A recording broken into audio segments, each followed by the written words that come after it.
I'm Jamie Hyndman. And I'm Adam Savage. We're going to find out what happens when you strap a rocket to a 67 Chevy. Oh, yeah. Coming up, we turn a Chevy into a 350-mile-per-hour road warrior. This is so exciting. I'm going to have a grinectomy. Pop rocks and soda. Urban myth or recipe for disaster. Dude, your stomach's going to burst.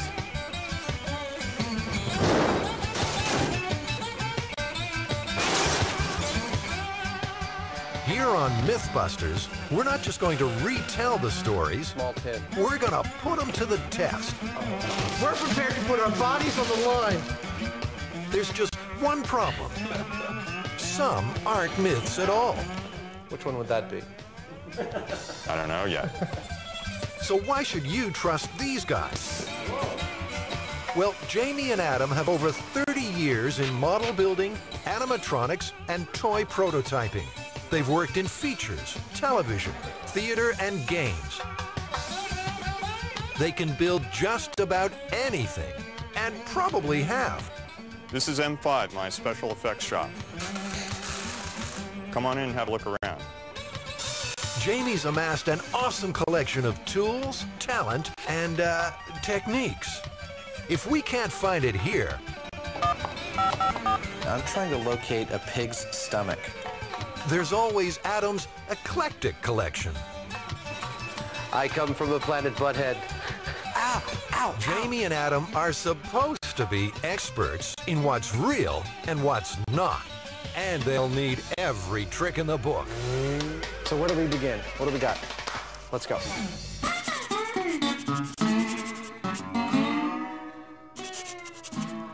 This is the big one. What we have is a 1967 Chevy Impala that was taken out into the desert, and somebody had put a rocket booster on it. Now, they found out about it because there was a smoldering wreckage that the highway patrol there found. We pieced together a gentleman or an individual that had put a JATO, or a rocket assist takeoff unit, on an older model vehicle. The guy apparently was an Air Force sergeant, former Air Force sergeant. He made sure he had a long straight road and there was nothing around. He got up to highway speed, about 80 miles an hour, fired the things off. The car had accelerated from like 80 to 300 miles per hour in a couple seconds. Yeah. There was a curve in the road, a slight increase or upgrade, and a mountain shortly thereafter. So he applies the brakes, and of course the brakes burn out. They found about 1.5 miles of skid mark. He didn't make the turn, he went airborne, and he crashed into the side of the mountain approximately 100 or so feet up in the air. So do we have any corroboration of this, or any photos, or anybody come forward? Well, that's our job to pursue that, and we need to get a hold of a 67 Chevy or something as close as we can to it, and need to get a hold of a JATO or a RATO, or again something equivalent to it. It'll look really cool. It'll look really cool. I mean, that's going to be big flame shooting out the back. It's going to be great. I can't think of anything more fun than doing this. No, you know what? I really can't. I first heard about the story approximately 1994 when I was, my job was a spokesman for the Department of Public Safety. I received a phone call from a local reporter asking about a Darwin Award that was on the internet. The way the story read was that the Arizona Department of Public Safety, or the Highway Patrol, was the ones that did the investigation on it. I thought it was a very real possibility that it could have happened, because Arizona is home to several air bases. Thus, a military personnel could have gotten a hold of a JATO unit to use in this fashion. JATO, or Jet Assisted Takeoff, has been around since the Second World War. We should call them RATOs, because each canister is filled with solid rocket propellant. A single unit puts out 1,000 pounds of thrust for 12 to 15 seconds. Up to 8 JATOs are used when large military aircraft are operating with heavy loads or from short runways.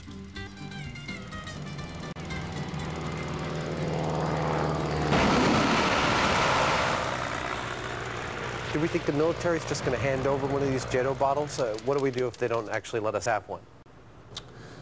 Well, I kind of doubt that they will.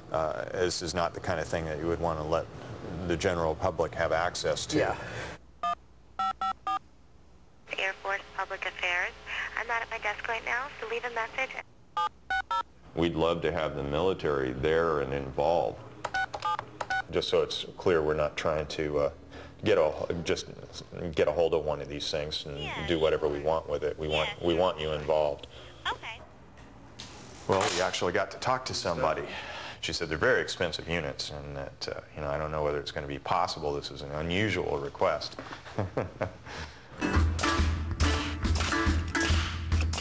Most good urban legends have good details, names, places, dates. In this case, often it's a Chevy Impala that the man was driving. So we need to find a 67 Chevy. I wonder where we're going to do that. Well, I picked this up at a flea market, actually. This here is a 67 Chevy Impala. That's our goal. Yeah. Hopefully we'll be able to find a junker, something with a crappy body. All we need is for it to run. Not an Impala, we got a Pontiac. It runs? The Pontiac runs? Not at the moment, it just needs the transmission done. Oh. Yeah. Only? Yeah, but, you know. And a car not only is about survival, but it's also a symbol of adolescent freedom. When you get a car, you can leave the nest. We're going to be putting some rockets on the top of the car and setting Oh, them like off. the guy in the desert, the old Yeah. urban That's legend. it. So you want Exactly. it's a 72 Impala or 69 Impala you're supposed Yeah. to use. Yeah, everybody. We'll take anything that looks like, I mean, a Falcon within a couple of years. Something of that kind vintage, as long as You it want it to runs. Don't care about, T-Bird? You want a Thunderbird? well, it got to be cheap. 62. Well, $750. That's Let's have a look very at it. plausible.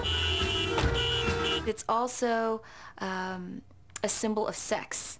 This is where a young man can have his first sexual experiences in this